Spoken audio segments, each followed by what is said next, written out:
Olá, gente, como vai? Tem um trecho também que eu orientei que vocês lessem para essa quinzena que trata dos modelos de Estado, né, que se estabeleceram no Ocidente ao longo dos anos. É, Primeiro, gente, a primeira coisa que eu quero chamar a atenção é o seguinte, que a gente tem que sempre levar em consideração que uma coisa são os modelos ideais, por exemplo, você pegar as teorias sobre o Estado dos autores liberais, dos autores socialistas, e outra coisa são os regimes que foram de fato implementados. Eles são influenciados por aquelas ideias, mas eles são influenciados por uma série de aspectos históricos particulares, pela tradição nacional de cada país e assim por diante. Tá bom?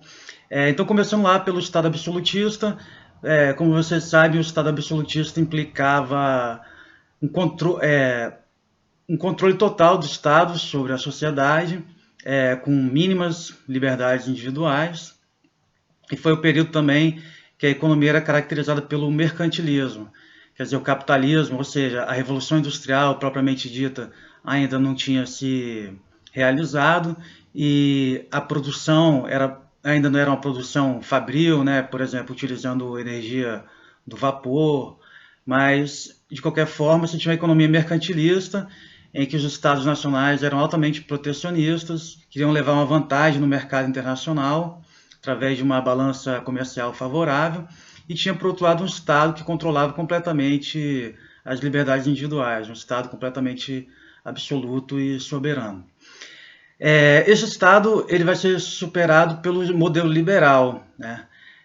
De acordo com Karl Polanyi, que escreveu um importante livro chamado A Grande Transformação, faz uma análise muito interessante do capitalismo, o período em que, de acordo com esse autor, o período em que os estados europeus, por exemplo, aplicaram mais propriamente o liberalismo, foi no período entre 1846 e 1879. Então a gente tem que lembrar, gente, basicamente qual é a ideia do liberalismo. O Estado não intervir na economia, deixar os empreendedores definirem o preço das coisas de acordo com a lei da oferta e da procura.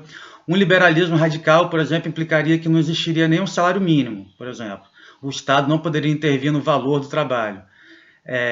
O valor do trabalho ia ser dado pela oferta e demanda de trabalhadores, assim como o preço do arroz é dado pela oferta e demanda de arroz, né?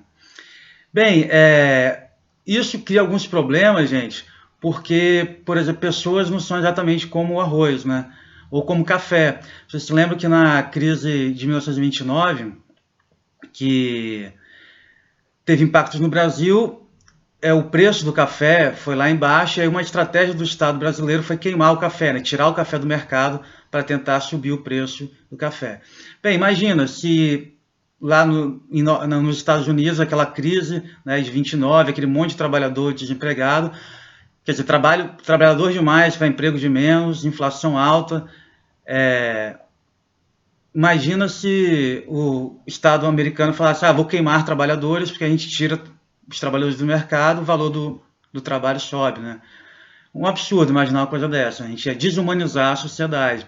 Então, foi justamente a incapacidade do liberalismo de lidar com algumas crises econômicas que tinham um impacto social muito grande, que levou a procurar alternativas. Uma das alternativas é o Estado socialista, né? E aí, por exemplo, a Revolução de 1917, na Rússia, né, em 1922 vai criar a União Soviética. Bem, tem todo um debate lá, né, entre o Stalin e o Trotsky, se a revolução tinha que ficar só na Rússia ou se ela tinha que se expandir pelo mundo. Mas, de qualquer forma, o que a gente viu surgir na União Soviética foi um Estado cada vez mais forte, né? Um Estado que ia intervir em todos os setores da vida, desde a economia até as liberdades individuais também, que eram muito restritas, sobretudo no período stalinista. E, quer dizer, isso se afasta muito do modelo de Marx, né, para o socialismo, porque o Marx falava que após uma revolução socialista, aquela sociedade ia caminhar progressivamente para o comunismo, que significaria acabar, inclusive, com o Estado. Mas o que a gente viu nas economias planificadas, ou seja, o que é uma economia planificada, gente? Em que burocratas do Estado sentam e fazem um plano econômico, por exemplo, de 5 anos, para dizer tudo que vai ser produzido, como que vai ser distribuído e como que eles esperam que seja consumido. Imagina, é uma tarefa assim, quase impossível de se realizar. Por isso que surgiram vários problemas de, por exemplo, fornecimento de alimento no final da União Soviética, porque se planejar a economia inteira é uma coisa realmente muito complicada. Então, se por um lado o Estado liberal ele deixa as coisas muito soltas, digamos assim, e não é capaz de fornecer, às vezes, segurança social mínima para as pessoas por causa das crises econômicas, o Estado socialista ele vai planificador, ele vai criar outros tipos de problemas por causa de um exagero da planificação econômica. Então essa foi uma saída possível para o liberalismo. Outra saída possível foram os estados fascistas, né? O Estado nazista também, na Alemanha nazista, na Itália fascista, muito influenciaram, inclusive, o governo de Vargas aqui, como você sabe. E aí esses caras, eles vão manter a propriedade privada, né? Enquanto o Estado socialista socializa tudo, tudo é do Estado.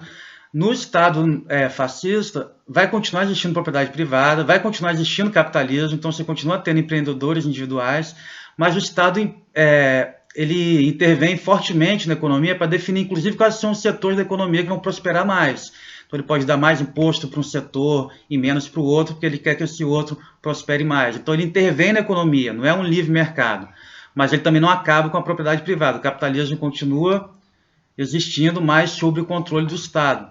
E fora isso, no caso da Alemanha, especificamente, tinham todos os elementos raciais e étnicos, né, que eles achavam que eles tinham que purificar racialmente a sociedade para a Alemanha prosperar.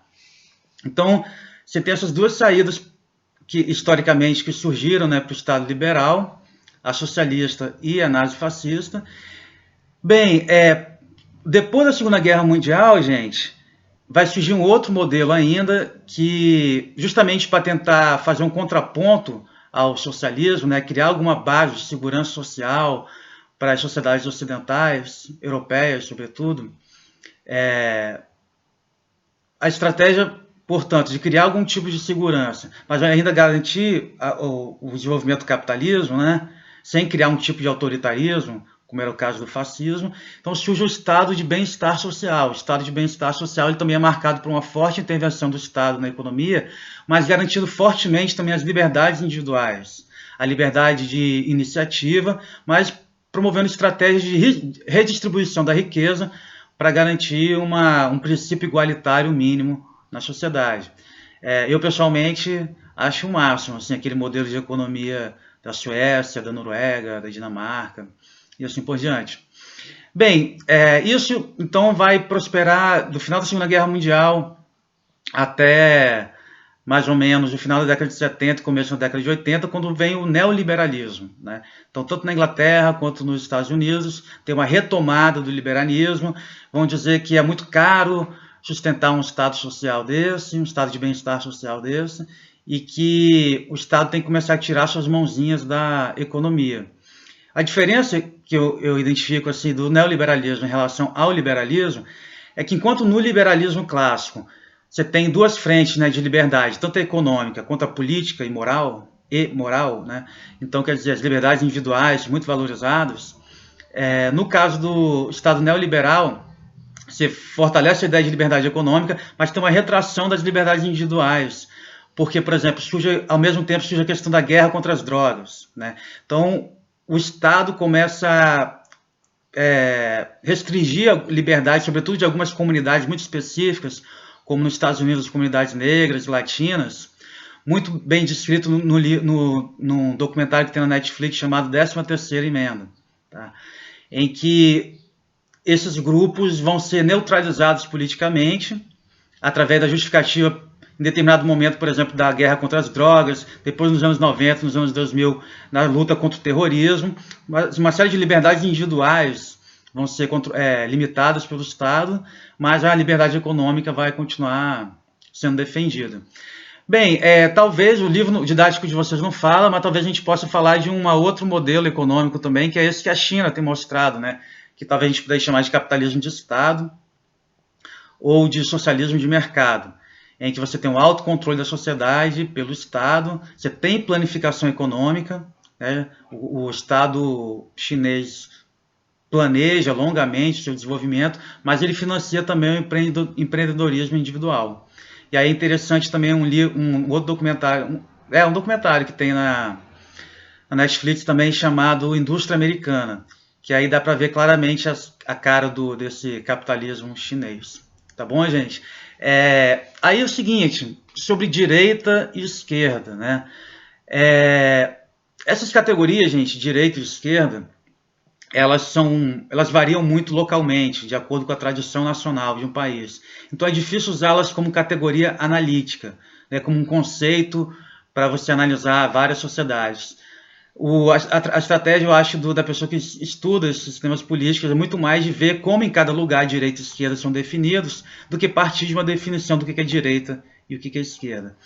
Então, por exemplo, nos Estados Unidos, o capitalismo ele é tão hegemônico que o que eles chamam de esquerda lá, no Brasil a gente chamaria de direita liberal. Então, por exemplo, figuras como Bernie Sanders, como o próprio Barack Obama, são totalmente defensores do capitalismo, da liberdade de mercado. Só que eles acham que o Estado tem que intervir também para distribuir riqueza, para garantir alguns direitos sociais básicos, né? Como você sabe, nos Estados Unidos, por exemplo, você não tem nenhum sistema único de saúde, como a gente tem no Brasil, e os ingleses também têm, né? Então, por exemplo, nessa pandemia que o mundo todo está enfrentando, eu vi várias vezes, vocês devem ter visto também, o governador de Nova York reclamando que não existia um sistema unificado de saúde. Então, por exemplo, para você disponibilizar vagas, você tem que consultar várias redes privadas, sabe, de hospitais, você não tem informações universais e públicas disponíveis, porque o sistema é todo fragmentado, sabe? Então, nos Estados Unidos, por exemplo, o que eles chamam de esquerda é o que a gente chama de direita liberal aqui, né? E o que a gente chama de esquerda aqui, aí sim, você pode encontrar inclusive partidos socialistas e partidos comunistas, né? Então, por exemplo, a gente foi para o segundo turno, né? A vice do Haddad era a Manuela, e a Manuela é do Partido Comunista, né? Do Partido Comunista do Brasil, PCdoB. Uma coisa inimaginável nos Estados Unidos. Na Europa é mais parecido com o Brasil. Então, na França, por exemplo, você vai ter o que eles chamam de esquerda na França, geralmente são realmente partidos mais alinhados com o socialismo. Mas assim, gente, a maior parte dos partidos socialistas hoje em dia, do mundo, da Europa, do Brasil inclusive, se for ver o PT, eles praticam uma grande parte da cartilha liberal na economia, sabe? Se a gente for ver, por exemplo, o que o Lula fez, as figuras que o Lula colocou, né, no Ministério da Fazenda, foram mesmas que, às vezes, por exemplo, o Temer colocou, né? A Dilma colocou Joaquim Levy, que é um cara do mercado, né, para ser economista. Então, os partidos de esquerda também já incorporaram muito essa questão da liberdade de mercado, de algumas preocupações, por exemplo, com o equilíbrio dos gastos públicos e assim por diante. Tá bom, gente? Então, assim, não existe uma definição clara do que é direita e esquerda, a gente tem que olhar em cada país o que é chamado de direita e esquerda. Tem que se lembrar também que às vezes é usado como categoria acusatória, né? Um fica xingando o outro de direita e esquerda, então fica difícil definir como conceito científico. A gente tem que ter cuidado para usar essas categorias. E aí tem alguns aspectos para olhar, né? Como, por exemplo, a questão dos costumes, né? O que esse partido acha, por exemplo, sobre o direito da mulher abortar, se ela quiser, ou o direito dos homossexuais casarem, né? Tem gente da esquerda que defende, e tem gente da esquerda também é contra. Tem segmentos da esquerda que são muito conservadores em relação aos costumes. Por exemplo, em Cuba, logo depois da Revolução, muitos homossexuais foram encaminhados para campos de reeducação moral. Por outro lado, na mesma época, quer dizer, até antes, né, logo depois da Segunda Guerra Mundial, a gente ainda está falando aí de meados do século XX, né? Os ingleses também, tem um filme, né, do rapaz que trabalha para o exército inglês e ele decifra o código nazista, né? Esse cara, depois de ser na prática um herói nacional, ele foi preso por ser homossexual e foi castrado quimicamente. Isso na Inglaterra, né? Então a gente não pode dizer que a perseguição às minorias, por exemplo, sexuais, é um privilégio dos regimes de esquerda. Nos regimes de direita, também liberais, inclusive, né, como a Inglaterra na época, também teve perseguição. A questão da intervenção do Estado na economia, gente. Por exemplo, por um lado, a princípio é uma ideia bem socialista, né? Por exemplo, essa questão da planificação da economia, o Estado regular tudo que vai ser produzido, como ele vai ser distribuído e assim por diante. Mas, por exemplo, o Estado nazista e o Estado fascista, que eram estados de direita, né, preocupados em defender ainda a reprodução do capitalismo, ainda que sob o controle do Estado, eles também eram a favor da intervenção do Estado na economia, eles eram altamente críticos do liberalismo. Os fascistas criticavam muito tanto os liberais quanto os socialistas. Então, a gente tem que ver em cada caso, sabe, gente, como é que um partido, por exemplo, se posiciona em relação a costumes, em relação à intervenção da economia, e tem que ver para que está servindo essa intervenção da economia. Por exemplo, está intervindo na economia para aumentar o preço, o valor do salário mínimo, ou está intervindo na economia simplesmente para aumentar o imposto de um setor da economia e baixar para o outro, para aquele prosperar mais, sabe? Gente, desculpa, é muito complicado. Não sei se estou ajudando vocês. Mas vamos tirando dúvida, tá? No WhatsApp e pelo Moodle também. E vamos conversando. Um abraço.